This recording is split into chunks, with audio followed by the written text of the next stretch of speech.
Hello everyone, today we are going to start glandular epithelial tissue, जिसमें हम लोग पढ़ेंगे ग्लैंडुलर एपिथेलियल टिश्यू है क्या।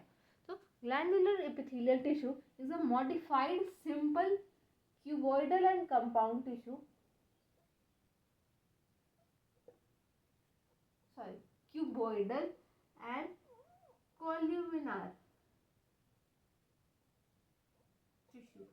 जो हमारा जो ग्लैंडुलर एपिथेलियल टिश्यू है वो मॉडिफिकेशन से बन रहा है किसके, सिंपल एपिथेलियल टिश्यू में जो क्यूबॉइडल और जो कोल्यूमिनार सेल्स हैं उनके मॉडिफिकेशन से हमारा ग्लैंडुलर एपिथेलियल टिश्यू बन रहा है। तो इसमें क्या हो रहा है कि जो सेल्स है वो खुद को मॉडिफाई कर लेते हैं कुछ सिक्रीट करने के लिए। सो ये जो ग्लैंडुलर एपिथेलियल टिश्यू है वो दो तरीके से इसको हम लोग टू टाइप्स में डिवाइड कर सकते हैं। First is simple one and the another is multicellular. Simpler वाले में क्या होता है, ये unicellular, they are unicellular, other is multicellular. एक हमारा है जो यूनिसेलुलर और दूसरा है हमारा मल्टीसेलुलर। इसमें क्या होता है कि जो हमारा एक सेल सिर्फ और सिर्फ एक सेल का मॉडिफिकेशन से बनता है। सपोज ये हमारा कॉल्यूमिनार सेल है, तो जो कॉल्यूमिनार सेल है वो खुद को ऐसे मॉडिफाई कर लेता है कि वो किसी चीज़ों का सिक्रीशन करने लगता है। तो ऐसे सेल्स को हम लोग क्या बोलते हैं, यूनिसेल्युलर ग्लैंडुलर सेल्स। तो इसमें इसके एग्जाम्पल क्या क्या हो सकते हैं, गॉबलेट सेल, जैसे कि मैंने पहले बताया था, गॉबलेट सेल क्या है, म्यूकस सिक्रीट करता है, और ये क्या है कि ये सिंगल सेल है जो कि मॉडिफाई होकर म्यूकस का सिक्रीशन कर रहा है। इसके अलावा स्टमक में ही प्रेजेंट होती है और पैनिक सेल।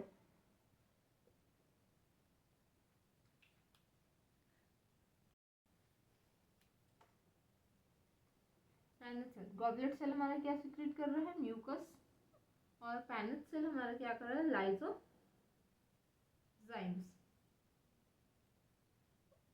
ना तो यूनिसेलुलर वाले जो टाइप है उसमें बहुत ही कम टाइप के एग्जांपल्स देखे जाते हैं। जो हमारा मोस्टली ग्लैंड्स है वो हमारे कैसा है, मल्टी सेलुलर से बना हुआ है, यानी कि बहुत मल्टीपल सेल्स खुद को मॉडिफाई करके एक ग्लैंड बनाते हैं। तो इसमें मोस्टली ग्लैंड्स आ जाते हैं, यानी कि salivary gland, pancreatic gland, pancreas, और जो भी है मेमोरी ग्लैंड, ये सारे क्या है, मोस्टली ग्लैंड्स इसी में आते हैं। वही सारे एग्जांपल्स हो गए। इसमें जैसे कि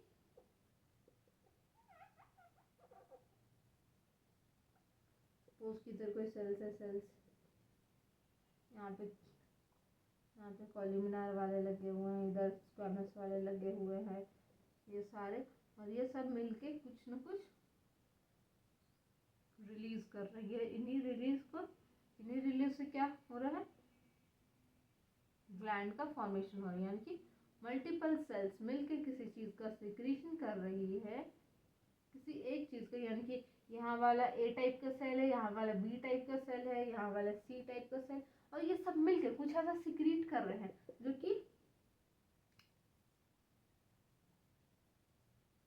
जो कि क्या कर रहा है, हमारा हार्मोन्स का फॉर्मेशन कर रहा है। तो इसी टाइप के हम लोग ग्लैंड्स का मल्टी सेलुलर वाले ग्लैंड्स होता है, जबकि गॉबलेट सेल में ये भी ए टाइप का सेल है, ये भी ए टाइप का सेल है, और दोनों का दोनों क्या सिक्रीट कर रहा है, म्यूकस, सेपरेटली म्यूकस सिक्रीट कर रहा है। तो ये हो गया हमारा यूनिसेलुलर, और ये वाला हो गया हमारा मल्टी सेलुलर। मल्टी सेलुलर क्यों, क्योंकि उसमें different types of multiple cells एक साथ इन्वॉल्व होते हैं। नाउ डिपेंडिंग अपॉन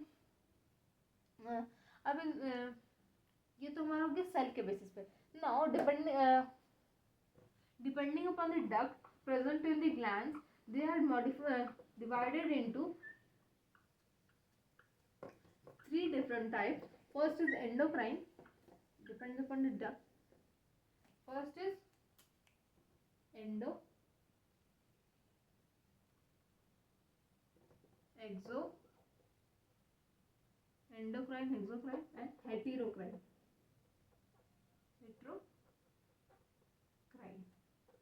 So इसमें क्या है कि एंडोक्राइन, ये सारे ग्लैंड्स हैं, एक एंडोक्राइन, एक्सोक्राइन। तो एंडोक्राइन को हम लोग डक्टलेस ग्लैंड बोलते हैं। क्यों, क्योंकि इसमें डक्ट नहीं प्रेजेंट होता है, तो ये हो गया हमारा डक्टलेस।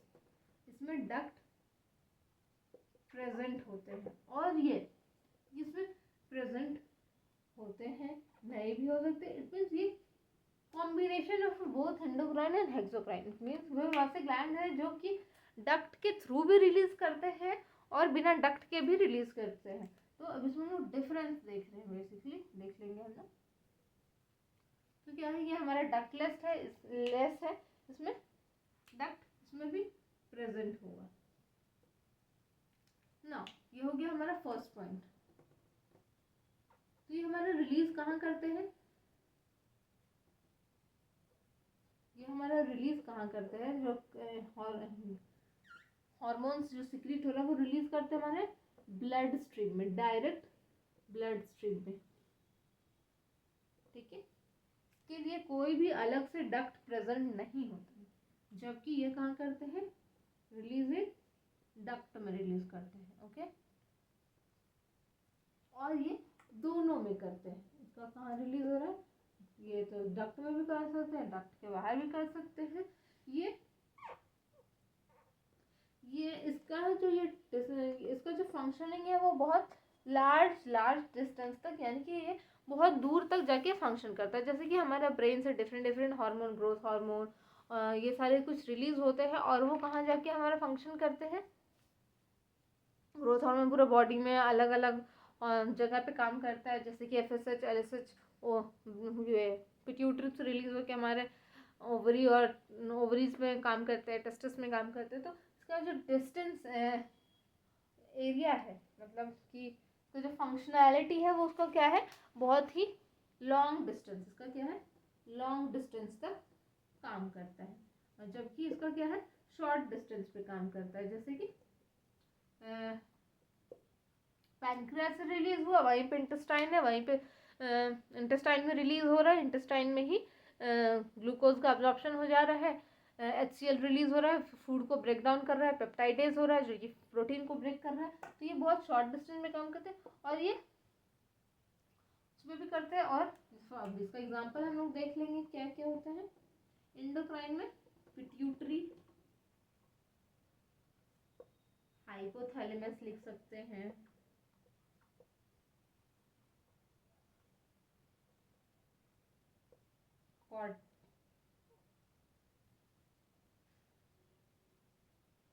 एड्रिनल ग्लैंड,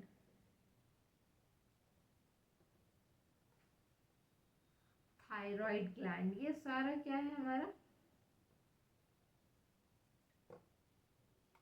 ये सब क्या है हमारा एंडोक्राइन ग्लैंड है। एक्सोक्राइन ग्लैंड जो कि हमारे डक्ट में कौन कौन से रिलीज करते हैं, अभी हमने पढ़ा है, salivary gland, pancreatic gland, sorry pancreas नहीं आएगा क्योंकि उसका हम लोग अलग से देखेंगे।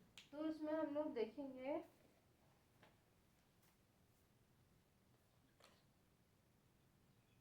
एक्सोक्राइन में salivary gland, second is mammary gland. Now हम लोग इसका एग्जांपल देखेंगे। तो ये तो लॉन्ग डिस्टेंस भी जा रहा है, शॉर्ट डिस्टेंस भी जा रहा है, इसमें बेसिकली दोनों के फीचर्स हैं। इसमें आ जाता है हमारा पैनक्रियास। पैनक्रियास क्या है, पैनक्रियास इंसुलिन रिलीज करता है जो कि हमारा ब्लड स्ट्रीम में रिलीज होता है और पूरे फंक्शन में, पूरे बॉडी में सर्कुलेट करता है, पूरे टाइम वो अपना फंक्शन करता है। जबकि पैनक्रियाटिक जूसेस भी क्या है, पैनक्रियास ही रिलीज करता है, और वो डक्ट के थ्रू रिलीज करता है, जो कि हमारा क्या होता है, डिफरेंट टाइप्स ऑफ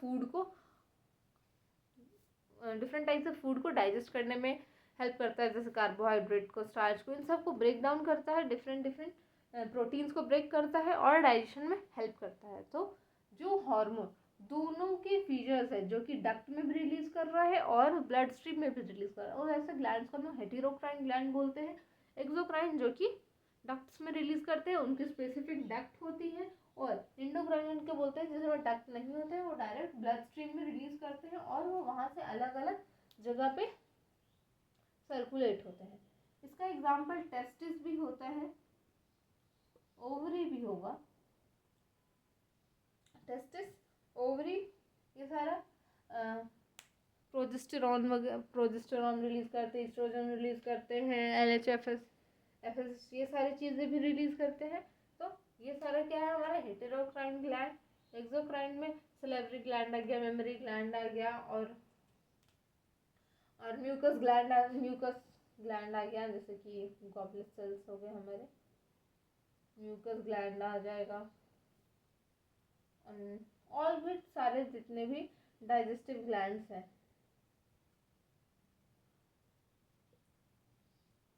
जैसे कि HCl रिलीज कर रहा है, लाइसोजाइम रिलीज कर रहा है, जितने भी स्टमक में जो भी हम लोग डाइजेशन पढ़ते टाइम हमें जितने भी ग्लैंड्स मिले वो सारे किसमें आएंगे, एक्सोक्राइन में। एंडोक्राइन में तो जितने भी हार्मोन्स रिलीज हो रहे, पिट्यूटरी, हाइपोथैलेमस, एड्रिनल, पैराथायरॉइड, ये सारा कुछ क्या आ जाता है जिसमें एंडोक्राइन में आ जाता है। तो that's all for glandular epithelial tissue. यहाँ पे हमारा एपिथेलियल टिश्यू खत्म हो गया है। अब हम लोग नेक्स्ट टॉपिक अनदर टिश्यू से स्टार्ट करेंगे। तो थैंक यू।